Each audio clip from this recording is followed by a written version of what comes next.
I voted on that online poll an embarrassing amount of times. I don't know why. Like it doesn't really matter to me all that much. But I just want to see them beat Eminem because I can't stand him. Awful hot coffee pot, mom spaghetti. Get the fuck out of here with that. My introduction to Duran was as a kid hearing. We had an intercom system in the house, so that we had the main like radio control in the kitchen, and every room had their own little intercom. You know, intercom. And Hungry Like the Wolf came on, and I've never heard anything like that. Like it was like what my idea of a rock band from the future would sound like. It had that really heavy metal guitar and those synths, those synths from the controller, just blew my mind. I was like, this is amazing. I didn't see the videos or even see them until after I'd bought the Rio cassette, and yeah, I was in immediately. I liked the whole thing. To me, I mean, I didn't really know anything about genres at that point. You know, it came out in '82. I was 11. I didn't 12 maybe. I don't know. I'm not good with math, but the point is, you know, until that point, I'd listened to rock bands. I was a big Kiss fan, as a lot of little kids were in that time period, and I just started listening to like stuff like Journey and REO Speedwagon, arena stuff, and I just never heard anything like that.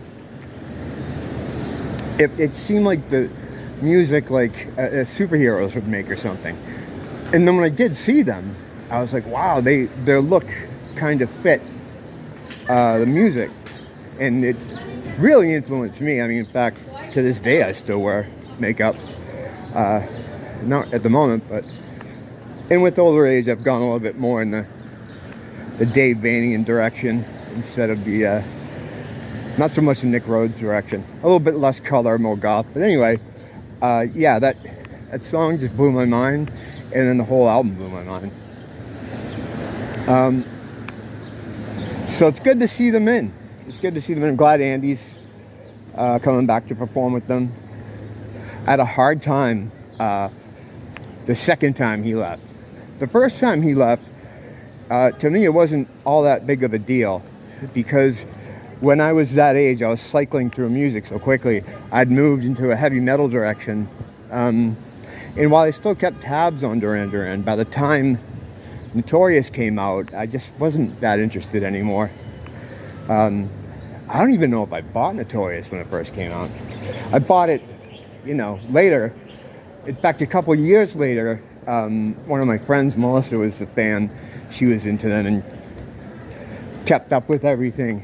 And when, I think it was Decade, that Greatest Hits thing came out, it reminded me of how good, you know, the singles were. And from there I went backwards, picked up the things I'd missed, which was Notorious and Big Thing. And I've been obsessed ever since. Until Andy left for a second time in 2006. And then I was just like, I just kind of threw my hands up with the whole thing. I didn't really love Astronaut. It just, I don't think they did either. There's some good stuff on it, but it just felt very confused. It felt like they didn't know what direction to move into. And I don't think they did. And plus, with all the label problems and lack of management, which I think they're managing themselves at the time, it took them years to get their shit together with that album. Plus, they wanted a major. And at that time, when they had the reunion, they got back together, they had just come off of a stretch of diminishing returns. However, musically, I love those albums. I love those Cucarulu albums. I thought Pop Trash was great. I love Medazzleland. I liked all that stuff. So when they got Andy Taylor back, you know, I was expecting, I don't know what I was expecting, but Astronaut was just really underwhelming to me. You know, in fact, there's demos from that album where the songs are a lot better than the ones that appeared on it. And I think they knew that it wasn't what it could have been. And the album, the Reportage album, which they never released, was kind of sounding to me like, from what they were talking about, to be a course correction of some kind.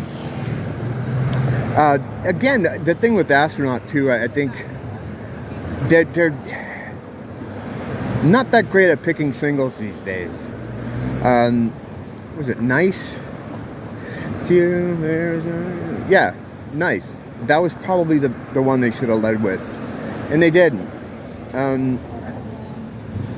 Some of it was hokey. I thought Reach Up with Sunrise was hokey. It just, I don't know. I don't know what I was expecting, but it wasn't that.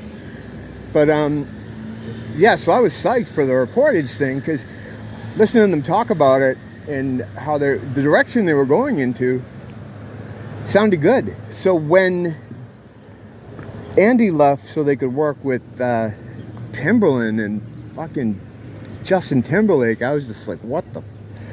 Talk about losing the plot. I guess at that time, and this happened with a lot of artists, labels were approaching artists to work with Timbaland. Trent Reznor talked about how they tried to do that to him. Some of them took the bait. Chris Cornell did, and made a really silly album. They do this in the music industry where they get a guy that they kind of want to put over. So they'll approach bands that have been around a while or need some kind of refresh, and they'll try to get them with the current big name. What a mistake that was. It sounds to me like that album, the Red Carpet album, sounds like Simon Le Bon singing on like a Timbaland album. It just didn't work. It didn't work, you know. It's not like he's a bad producer. I don't think his stuff is bad. It's good for what he does. But if I couldn't think of a band that is farther away from what he's known for and does musically. What a disaster. So the 1-2 punch of Andy leaving and in that album, I walked. I was out. I was out for a while. I was so out, right, that they came here on the Paper Gods tour. I didn't go. That's fucking crazy, like, to think about. I'd seen them a bunch of times already, but yeah, I just wasn't feeling it at all. I was salty about it, man. Hell, All You Need Is Now, which is a great album, came and went. I don't even think I investigated it. I was just done with them. I was like, all right. It was enough to lose Andy, but to try to go with some misguided hip hop album, it was beyond parody. I don't know.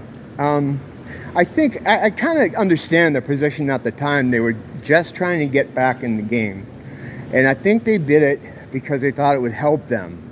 It would keep the record company happy, and it may give them a bump in relevance. And this is something they've always chased.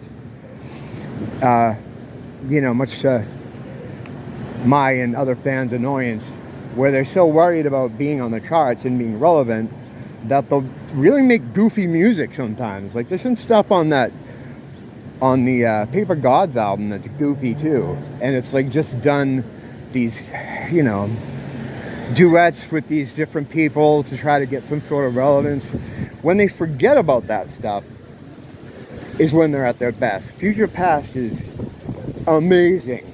I love that album. They still have their collaborations and different people playing on it, but it seems like the idea of chart relevance is secondary to just good music. And that I mean, I don't know, I think that might be the best one maybe since the Arcadia thing, you know. I mean, it's really, really good, Future Past. Maybe I'm overselling it because it's new. I tend to do that, but so yeah, I mean, I got back in, I don't know, like 4 years ago, and I really got back in, caught up on all the stuff that I'd missed, and, you know, good luck. They don't need the luck. Good for them. Glad to see they got that accolade. Don't blame the teacher, blame the school.